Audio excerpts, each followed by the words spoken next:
Você sabia que a uva mais famosa da Argentina quase sumiu da França? Eu tô falando dela, da Malbec, a queridinha dos brasileiros. Se você quer saber tudo sobre ela e a Malbec, além da Argentina, fica aí.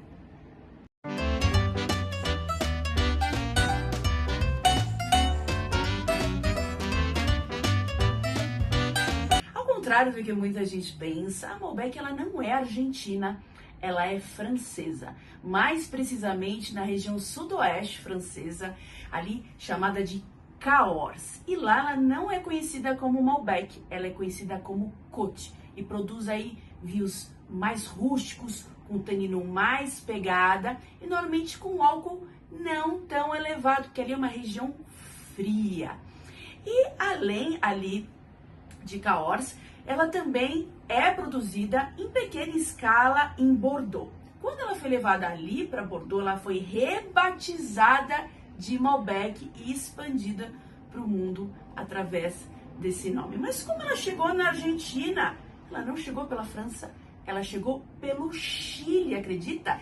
Em 1853, o agrônomo Michel Puget foi contratado pelo governo argentino para ir desenvolver a viticultura argentina e trouxe a Malbec do Chile para a Argentina. E por que não foi trazida da França? Porque teve aquela praga muito conhecida, a filoxera, no final dos anos 1800, que dizimou grande parte dos vinhedos ali em quase toda a Europa. Então, o Chile tinha mudas da Malbec. Por quê? O Chile foi um dos poucos países no mundo que não foi afetado pela filoxera e foi um grande exportador de mudas para o mundo todo. Então, ela chegou na Argentina em 1853 e esse dia foi tão importante que hoje ele é considerado o Malbec Day, 14 de abril de 1953. Então, dia 14 de abril é considerado o Malbec Day. Quando a Malbec chegou na Argentina, ela encontrou um terroir muito favorável, porque ali, principalmente quando a gente fala de Mendoza, é um clima desértico, é muito quente e chove pouco. E o que acontece com a uva de clima quente? Ela vai maturar mais, ela vai concentrar mais sabores e também mais açúcar, e consequentemente mais açúcar, mais potencial de álcool ela tem para gerar. Diferentemente da região onde ela nasceu, em Cahors, lá na França, que é uma região mais fria. Aí vai ter um vinho mais rústico, com um tanino mais rústico, mas com mais acidez. Quanto mais frio, ele vai concentrar menos açúcar e mais acidez. Quanto mais quente, menos acidez e mais açúcar. Então os Malbecs, principalmente ali de região de Mendoza, vão ser mais estruturados, mas com um tanino mais aveludado, mais vinhos normalmente de mais corpo, de mais pegada, tá? Então aí são as grandes diferenças. Quando a gente fala de Mendoza, lembrando que Mendoza é uma província, como se fosse um estado, e tem a cidade de Mendoza, e eu gostaria de destacar duas sub-regiões, dois vales para você visitar lá quando você for para lá. Vale de Uco e Luján de Cuyo. Esses, para mim, são os melhores vales da Argentina e vão produzir os melhores Malbecs. Inclusive, já levei um grupo para lá, um grupo muito animado para Mendoza, e foi uma viagem inesquecível. A gente visitou lá o Vale de Uco, porque são vinhedos a 1.200 metros de altitude, aos pés da Cordilheira dos Andes. E quando a gente tem altitude, a gente tem amplitude térmica, ou seja, noites mais frias e dias mais amenos, mais quentes. E isso é ótimo para a maturação da uva. Então aí nesse caso, a uva vai ganhar um pouco de acidez e não vai ser aquele Malbec tão pegada, até meio chato de tomar. Então quando você quer os melhores Malbecs da Argentina, a gente tem que andar aí para o Vale de Uco, Luján de Cuyo, sair um pouco ali de perto da cidade, que são mais planos, tá? A gente quando viajou para lá, são vales distantes de 1 hora e meia da cidade. Combinado? Quais os principais aromas a gente encontra na Malbec? Quando eu tô numa degustação às cegas, se eu sinto principalmente fruta negra, eu tô falando de ameixa, amora, tem meio uma cereja e aroma de flor de violeta, eu sei que é um Malbec. A violeta é muito característica da Malbec. Agora, se você não sabe o cheiro da violeta, você nunca vai encontrar. Lembrando que os nossos aromas são desenvolvidos quando a gente é criança, da nossa memória olfativa. Então, quando você quer desenvolver, vai numa feira, vai no supermercado, cozinhe, tenha contato com esses aromas. Se eu tô falando aqui de violeta e você não sabe o que é um violeta, você nunca vai encontrar violeta no vinho. Então, procure assim desenvolver esse tipo de aroma aí na sua cabeça para você ampliar a sua roda de aroma que você vai encontrar no vinho. Então, quando a gente fala de aroma da Malbec, principalmente ameixa, cereja, frutas silvestres, uma violeta, eu também encontro bastante chocolate amargo. Aí, quando ele passar em madeira, ele vai ganhar coco, tabaco, aroma aí mais rústicos que a madeira vai aportar aí para esse Malbec. Agora, falando de harmonização, é a parte mais gostosa do vídeo. Aí, como ele tem mais concentração de tanino que eu falei, mais estrutura, aqui a gente precisa de pratos mais encorpados, com mais pegada. Se eu colocar um peixe aqui, coitado, vai passar por cima, vai transformar a sua experiência bem desagradável.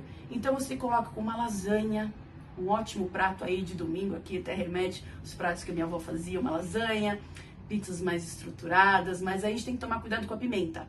Porque vinho com álcool muito elevado, aí de 14, 14,5, com pratos muito apimentados, você faz um fogaréu na sua boca. Então, se você pegar uma pizza de castelões apimentada, não fica legal, tá? Então, você também pode colocar no churrasco, né? Mas aí eu falo em dias frios, porque se você pega num churrasco em dia quente, vai harmonizar com o prato, mas vai ficar tudo muito quente, tudo muito estruturado, aí não fica legal. Mas se tiver aí no dia frio, ou no ar-condicionado, um bifinho de chouriço, vai super bem. Queijos parmesão, queijos curados vão bem. Para os vegetarianos, uma lasanha de berinjela, a gente consegue acompanhar. Então pense aí, pratos mais estruturados para acompanhar esse peso de boca, esse tanino mais estruturado.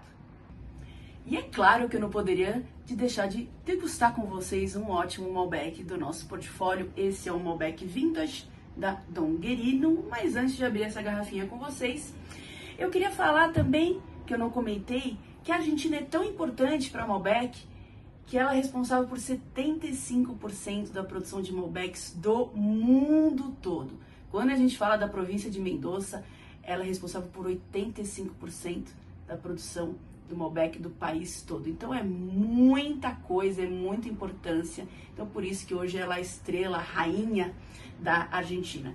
Mas não fica só ali em Mendoza. No meu portfólio também tem um Malbec muito interessante lá da Patagônia Argentina, é o Rebel Malbec. Ele é mais fresco, mais leve.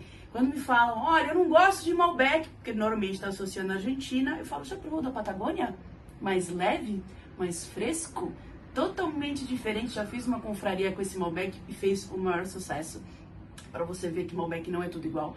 Eu tenho um Malbec de Cahors também lá da França, que é o Príncipe da Dinamarca. E ele aí só é produzido em safras especiais. Era fechado ele só para a família real da Dinamarca. Mas quando o príncipe faleceu lá em 2018, eles abriram aí para o mundo algumas das garrafas e eu tenho elas aqui, algumas comigo. Aí a gente vai para outra proposta de Malbec, Malbec mais rústico, com mais pegada, bem gastronômico. É aquele vinho que só provando para saber, além de ter essa história muito curiosa do príncipe da Dinamarca, que ele não era dinamarquês, ele era francês, ele vem com toda uma história aí, também já coloquei na confraria. Quem está assistindo vai saber de que vinho eu tô falando. Muito interessante para você provar. Você pode fazer um flight aí com seus amigos, põe um da Argentina, põe um da Patagônia, põe um de Cahors para você entender e estudar. Ou quer fazer? Me contrata! Eu faço para você aí na sua casa, te explico. Então é muito legal. E fechando, obviamente, tem o da Argentina, eu ponho o Gauchesco Reserve lá do Vale de Uco, que eu já falei para vocês. 10 meses em carvalho, ele tem frescor, ele tem fruta, ele tem estrutura, que é para um típico Malbec da Argentina, Gauchesco Reserve Malbec. Sem mais delongas, bora provar o Malbec Vintage da Dom Guerino. Dom Guerino é uma vinícola em Alto Feliz, do Brasil. Eu trouxe um Malbec brasileiro para degustar com vocês. Olha a cor dele, olha que extração, que potência, quase um azul. Lindo, lindo, lindo, lindo. E ele é safra, olha, 2023, já tá indo para os seus 3 aninhos de guarda. E olha ainda como a cor tá vivíssima para degustar. Então, antes de falar da degustação, esse é um Malbec Vintage. Ele é brasileiro, de Alto Feliz, da vinícola Dom Guirino, na minha opinião, uma das vinícolas mais bonitas aí do país. Já levei também, não levei um grupo, já visitei, preciso voltar lá com o grupo, já fui aí algumas vezes para Serra Gaúcha. Já conheci o enólogo Bruno Motter. E por que Malbec Vintage? Porque ele estudou em Mendoza, então ele trouxe essa pegada mendocina para o estilo de vinho dele. E o carro aqui que está no rótulo que ele dirigia lá, é um Fiat 600 1973.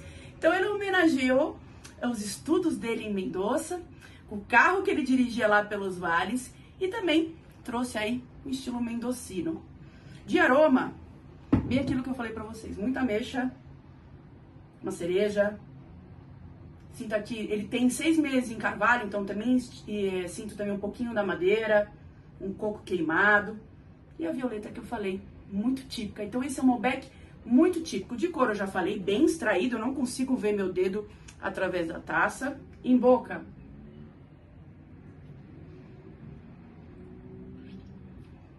Nossa, muita acidez. O Brasil é um país de clima ameno, né? Então ele vai trazer estrutura, mas também vai trazer o frescor para esse vinho. Olha, ele tá vivíssimo.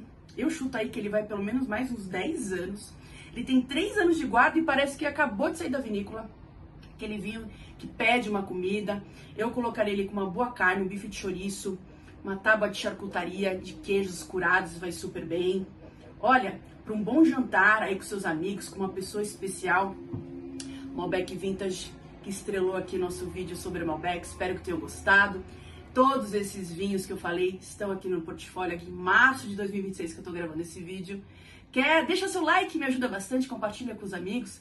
E eu te espero no próximo vídeo aí. Qual outra uva você quer saber mais? Saúde!